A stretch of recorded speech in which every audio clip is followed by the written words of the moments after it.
Witam Was, kochani, serdecznie w kolejnym filmie na moim kanale. Z tej strony Marta, kanał Milion Lashes Perfume i zapraszam Was na część drugą kobiecych zapachów, drugą i ostatnią. To jest moja topka, ale inna niż zawsze. Zapraszam.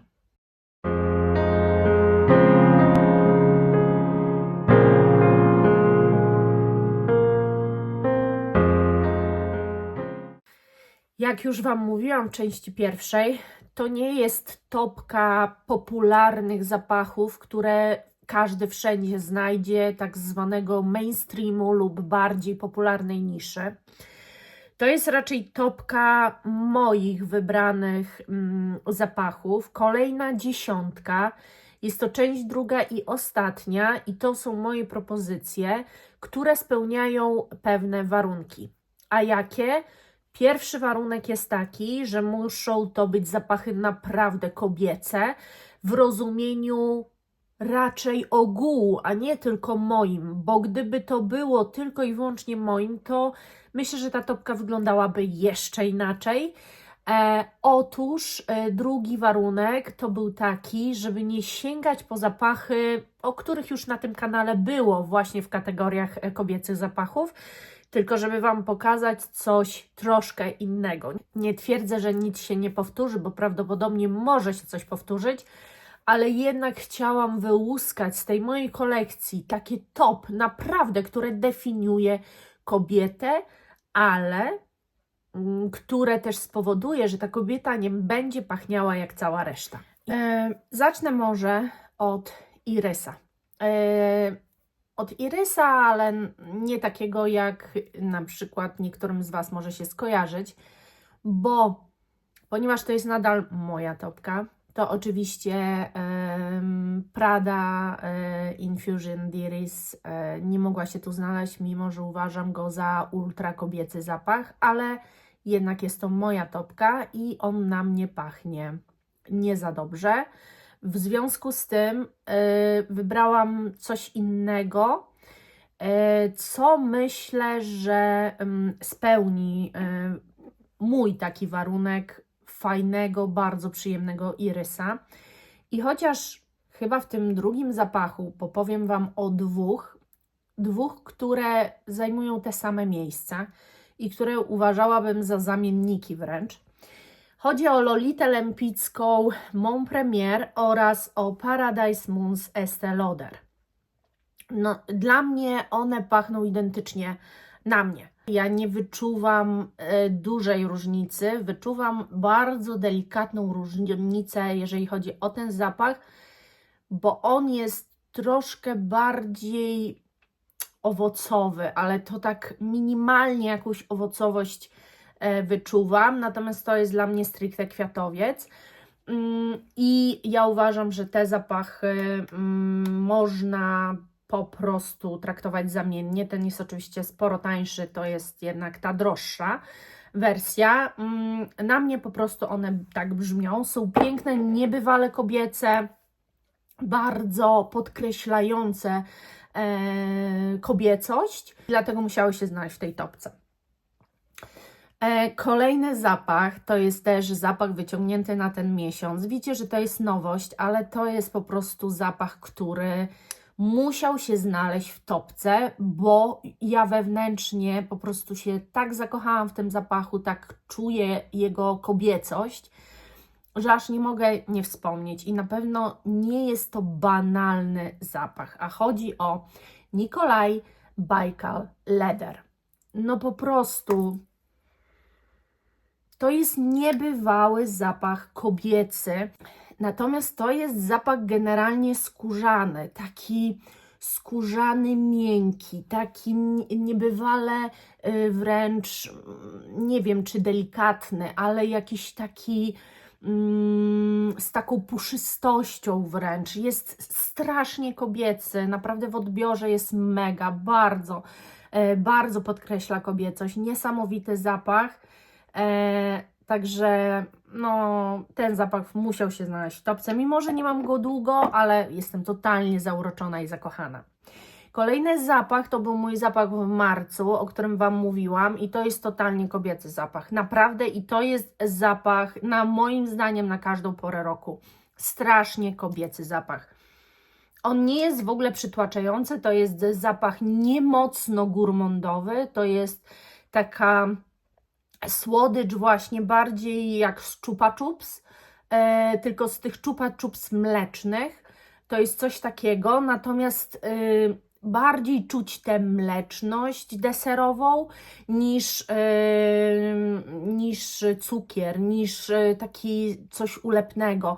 One nie są ulepne, one fenomenalnie się układają i fantastycznie uważam, że podkreślają kobiecość. To nie jest zapach projektujący, to jest zapach przyskórny, ale naprawdę to jest zapach przyskórny, ale naprawdę przepiękny. Kolejny zapach, o którym chcę Wam powiedzieć i który jest wyciągnięty na ten miesiąc i też może jakoś super ekstra go nie znam, ale już go na sobie miałam i powiem Wam,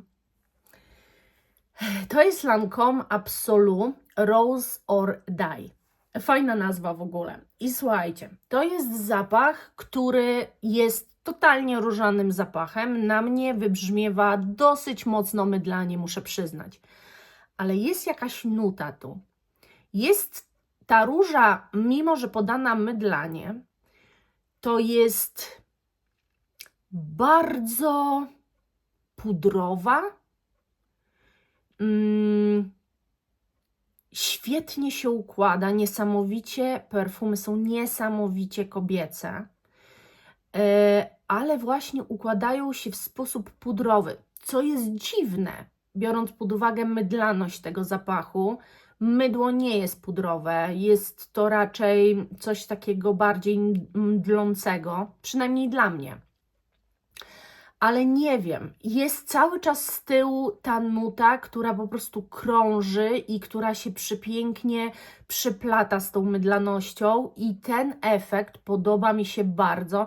Nie wspomnę już, że ten typ róży też jest bardzo, bardzo kobiecy. Myślę, że się spotka z wielkimi zachwytami, że ten zapach będzie bardzo pozytywnie odbierany przez inne kobiety. Nie mogę tu nie wspomnieć, słuchajcie, też, ponieważ róży trochę tu mam, to znaczy, ponieważ mam przedstawicieli róży, to chciałam z tej marki pokazać Wam coś, co przedstawicielem tej róży nie jest, ale jednak jest to najbardziej kobiecy, moim zdaniem, zapach tej marki, chociaż ja oczywiście wszystkich zapachów nie znam, ale chodzi o Frédérica Malle i o En Passant. Ja Wam o En Passant już mówiłam wielokrotnie, pewnie wielokrotnie jeszcze Wam będę mówiła, dlatego, że to jest po prostu zapach perfekcyjnie, moim zdaniem, skomponowany, przecudowny, coś nieziemskiego. I oczywiście biorąc pod uwagę Was wszystkich też, nie tylko jakby moje odczucia, to ten zapach nie spotka się z krytyką. To jest zapach niezwykle, ale to niezwykle zbalansowany, nie jest przytłaczający, jest to świeżynka. Naprawdę ten zapach jest cudowny. Ja planuję go na maj wziąć. Mam nadzieję, że będę o tym pamiętała, że mam go wziąć na maj, bo wiecie, wszystko jeszcze mi się może zmienić, ale naprawdę, no to jest po prostu coś przepięknego. Chciałabym Wam też wspomnieć, że kobieta dla mnie kwiatami stoi i dla mnie znalezienie czegoś kobiecego, ale jednak totalnie innego i skręcającego, to idealnym przykładem skóry na przykład damskiej jest właśnie ten Nicolai, ale generalnie jest ciężko znaleźć coś takiego, co naprawdę wpisze się w ten kanon kobiecości, w to, w czym ja sobie kobietę wyobrażam, jak ja sobie kobietę wyobrażam. I Marc-Antoine Barrois, moim zdaniem, robiąc zapach Tilia, robił go wyobrażając sobie kobietę, bo kiedy go wąchamy, to mamy przed sobą bardzo silną, aktywną, piękną kobietę, niesamowicie elegancką, która nie jest w żaden sposób nonszalancka, tylko właśnie taka poukładana, wie kim jest pewna siebie. Dla mnie to jest obraz takiej kobiety. Po prostu tu jest i taka ostrość, taka moc, ale przy tym jest coś dosyć delikatnego, co inspiruje, podkreśla, uwydatnia kobiecość. Niesamowity zapach. Zostało nam 4 i teraz Wam powiem o zapachu, który wcześniej testowałam. Udało mi się kupić ubytkowy flakon i mówiłam Wam w holu perfumowym o tym zapachu i jednej z Was dołączyłam też próbkę po prostu tego zapachu, która zamówiła bardzo dużo odlewek. Dorzuciłam właśnie Mise en Cire Treasure.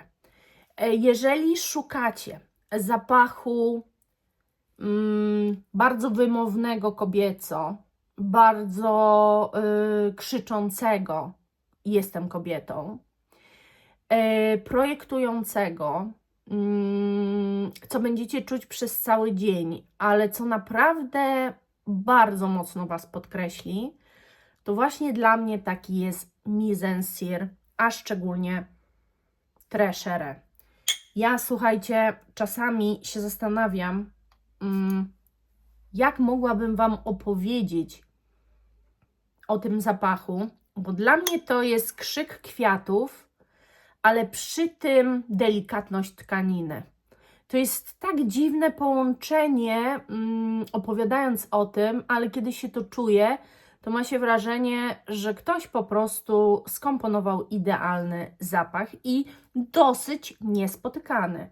To jest, słuchajcie, zapach, który nie powtarza się w mojej kolekcji, mimo że mam sporo bardzo kobiecych zapachów, to on mimo wszystko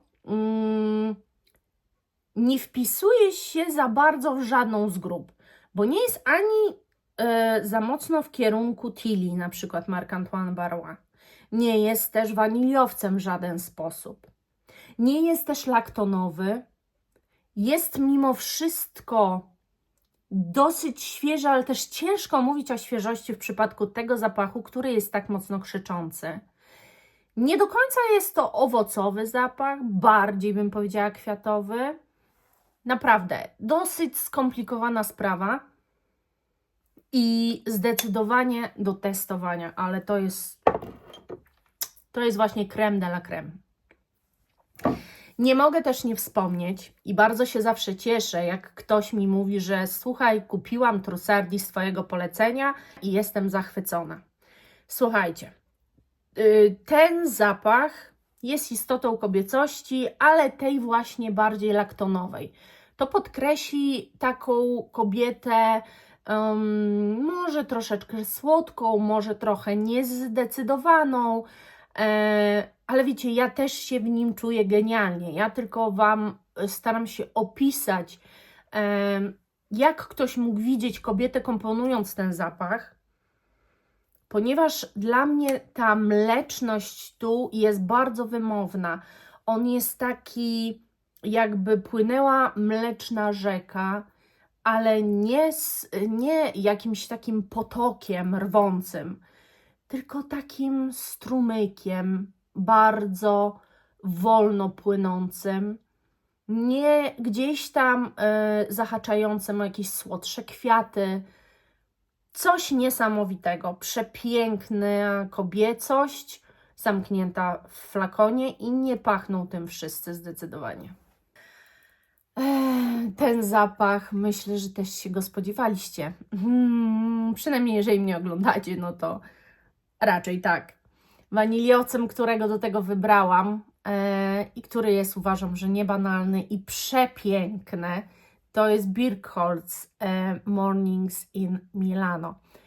Przecudowny waniliak, który też skręca w jakąś owocową stronę, który cudownie się układa na skórze, który jest dla mnie wręcz takim zapachem intuicyjnym na każdą okazję.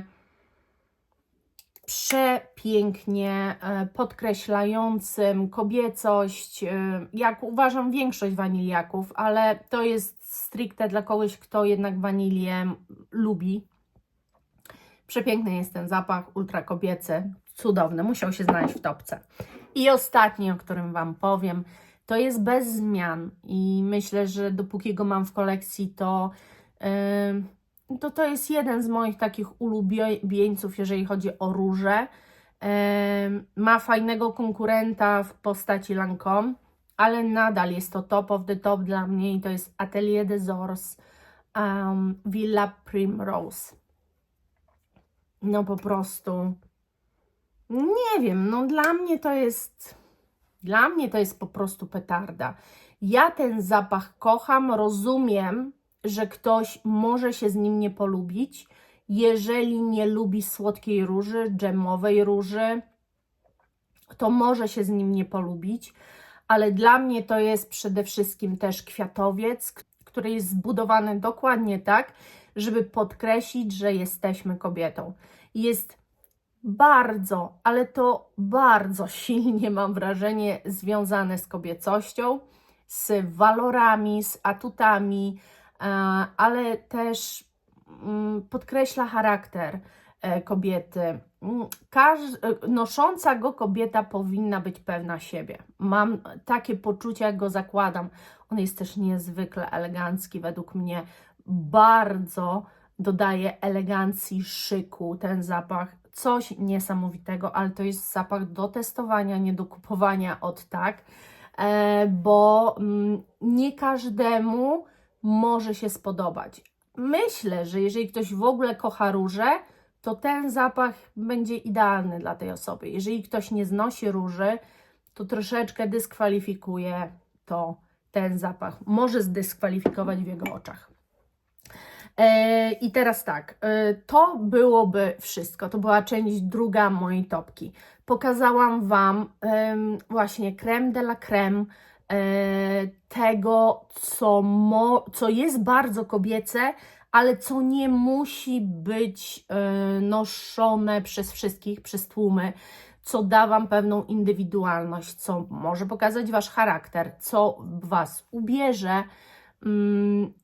I myślę, że starałam się jak mogłam, żeby ta topka pogodziła i mnie, i może niektóre upodobania Wasze, przynajmniej niektóre, a przynajmniej też pokazać rozpiętość możliwości, jeżeli chodzi o kobiece zapachy. Ja Wam za dzisiaj serdecznie dziękuję, mam nadzieję, że się świetnie ze mną bawiliście. Do następnego, kochani, buziaczki. Pa!